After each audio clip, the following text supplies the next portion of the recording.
प्रत्येक घटक जो काही आहे हा प्रत्येक घटक मला या ठिकाणी जबाबदार असल्यासारखा वाटतो.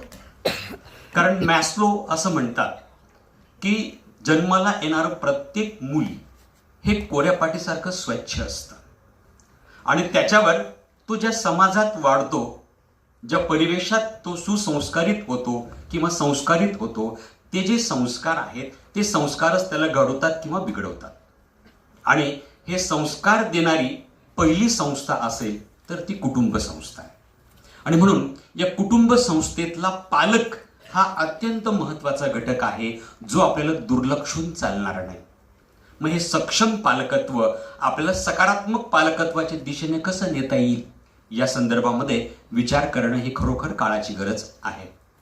मित्रांनो, 1976 पासून अमेरिकेसारख्या देशामध्ये सेल्फ सायन्स नावाचा विषय जो आहे तो नर्सरीपासून सुरू झालेला आहे.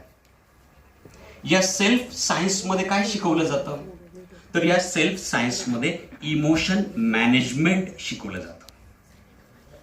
म्हणजे 50 वर्षापूर्वीपासून अमेरिकेसारख्या देशांमध्ये मुलांना भावनांचं व्यवस्थापन कसं करायचं या संदर्भामध्ये शिकवणं किंवा शिकवलं जातं.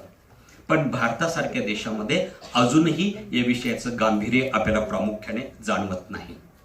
डायना बॉम्ब्रेंड यांनी सांगितलेल्या पालकत्वाच्या शैली आपल्याला सगळ्यांना माहिती आहेत. या 3 आणि त्या व्यतिरिक्त निर्माण झालेली 4थी पालकत्वाची शैली, याच्या बाबतीमध्ये जर आपण प्रश्न विचारला तर कोणती पालकत्वाची शैली श्रेष्ठ, आपल्यापैकी बरेच जण म्हणतो लोकशाही पालकत्वाची शैली श्रेष्ठ. पण अलीकडे मानसशास्त्रज्ञ असं म्हणायला लागलेत की मिश्र स्वरूपाची पालकत्व शैली अवलंबणं फार आवश्यक झालेलं आहे. प्रत्येक वेळेस मुलाचं कौतुकच केलं पाहिजे, प्रत्येक वेळेस मुलाला शिक्षाच दिली पाहिजे, प्रत्येक मुलाकडे दुर्लक्षच केलं पाहिजे, सगळंच मुलांचं ऐकून घेतलं पाहिजे असं आता राहिलेली नाही. कारण कालमानाप्रमाणे मुलांमध्ये फार मोठ्या प्रमाणात बदल जे काही आहेत हे बदल होत आहेत.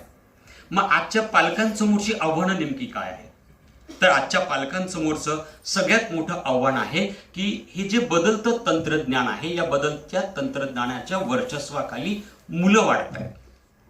स्क्रीन टाइम त्यांचा वाढलेला आहे. आताच आपण सुरुवातीला मान्यवरांचं व्याख्यान जेव्हा ऐकलं त्यावेळेस एआयचा जो प्रभाव आहे तो प्रभाव या पिढीवर कसा होतोय.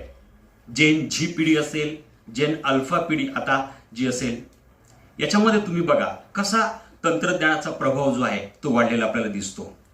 जे आज 1986च्या आतले आहेत त्यांनी खूप छान जीवन जगलेलं आहे.